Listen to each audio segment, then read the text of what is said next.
चलिए सुनाता हूं कुछ अपनी बातें। एक बार चित्रकूट की यात्रा करने के लिए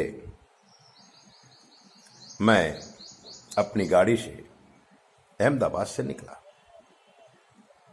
इंदौर, सागर, छतरपुर, बांदा, महोबा, बांदा और फिर चित्रकूट पहुंचने वाला था। सुबह के लगभग 10 बजे थे। रोड से ही एक बड़ा विशाल बरगद का पेड़ देखा। झंडा लगा हुआ था। पेड़ के नीचे एक आदमी बैठा था। उनके सामने कुंड बना हुआ था, उसमें त्रिशूल गड़ा था। पास में 2-4 गायें बंधी थी। गायें काफी तंदुरुस्त थी। एक बड़े से घड़े में पानी भरा हुआ रखा था। यह दृश्य मनभावन जब मैंने देखा, मैंने कहा चलो कोई तपस्वी लगता है, मिलते हैं, दर्शन करते हैं। और हम अपने शिष्यों के साथ गाड़ी उधर मोड़ दिया। जहां तक गाड़ी जा सकती थी वहां तक जाने दिया। बाद में वहीं खड़ी करके हम खुद पैदल चलते हुए बरगद के पेड़ के पास में पहुंचे।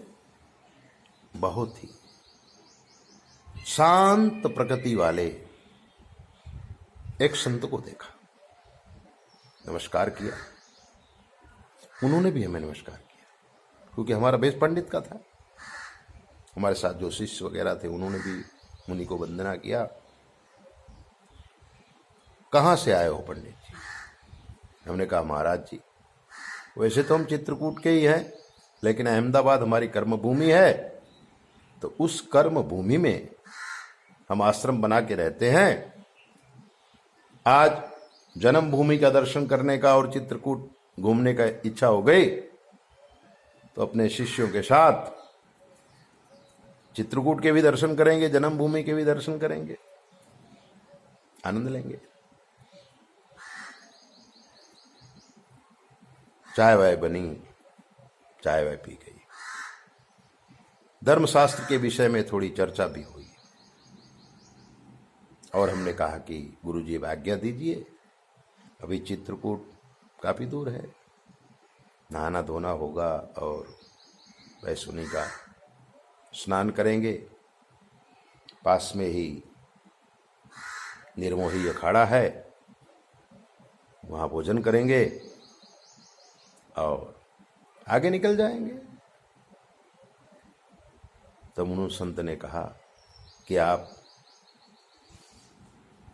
हमारे इस झुपड़ी में पधारे हैं, तो हमारी इच्छा ऐसी है कि यहीं पर स्नान वगैरह किया जाए, संध्या बंदन करो, और अगर हवन करते हैं तो हवन कुंड भी तैयार है, सब काष्ठ तैयार है, सामग्री तैयार है, थोड़ा हवन करो और फिर यहीं प्रसाद पाओ और फिर डायरेक्ट आपकी इच्छा हो वहां चले जाओ।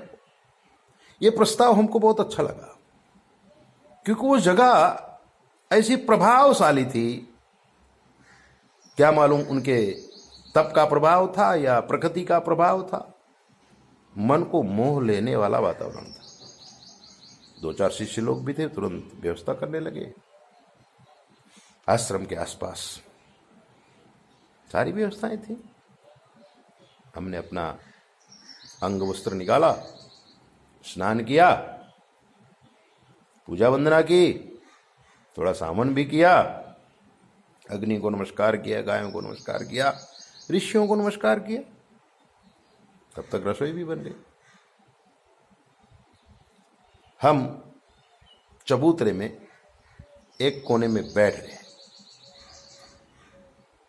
तब हमारी नजर एक मिट्टी के बर्तन में पड़ी।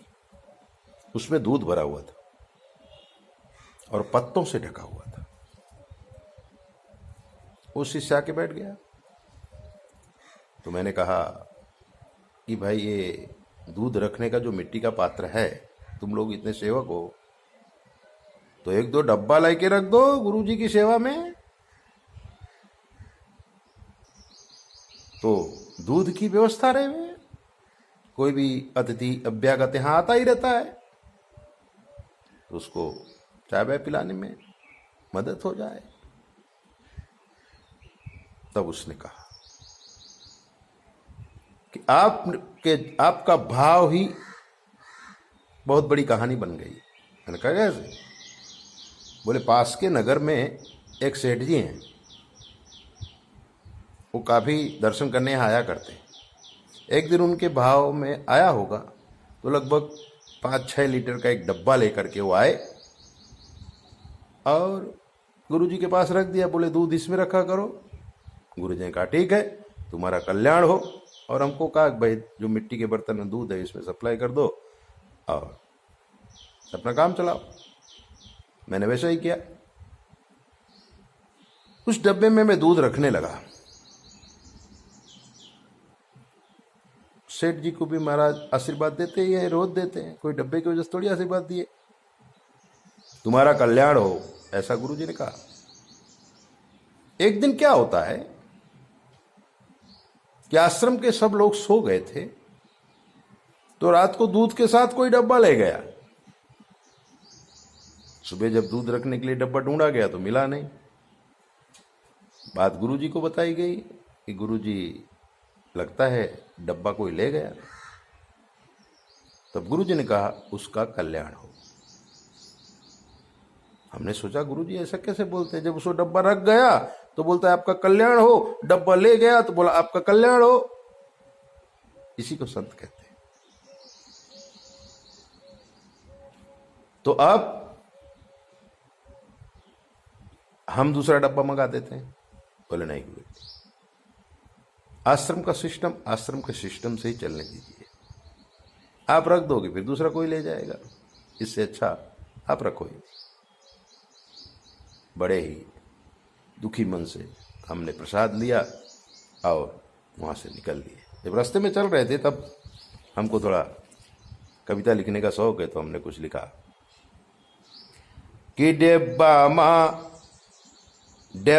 माँ घ्यू भर के, अरे डेब्बा माँ घ्यू भर के धई दीन ओ चुप्पा से, डेब्बा माँ घ्यू भर के धई दीन ओ चुप्पा से, बटुआ बटुई टट्ठा लोटिया गाड़ियो उप्पा से, चुप्पा उप्पा।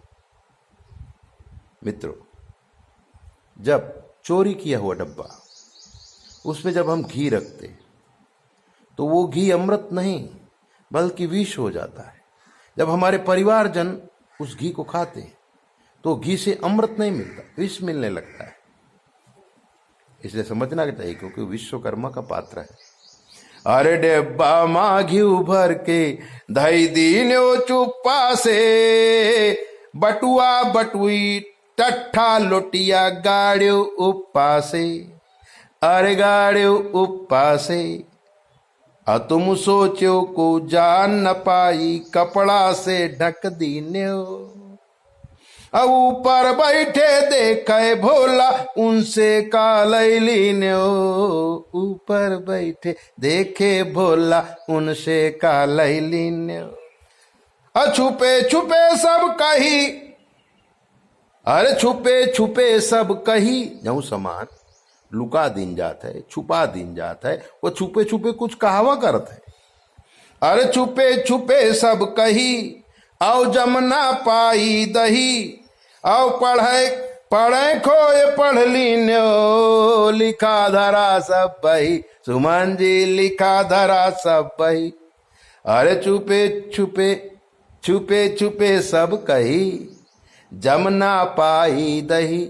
आपके संसार में दही नहीं जम पाएगा, यानी कि विशेष शोक्ति आपके परिवार में नहीं आ पाएगी। आप सुखी तो हो ही नहीं सकते।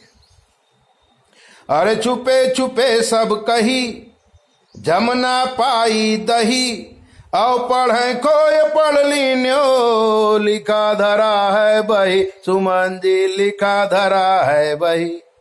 अरे रे बा माघियो भर के दही दीन्यो चुप्पा से, अरे रे बा माघियो भर के दही दीन्यो चुप्पा से।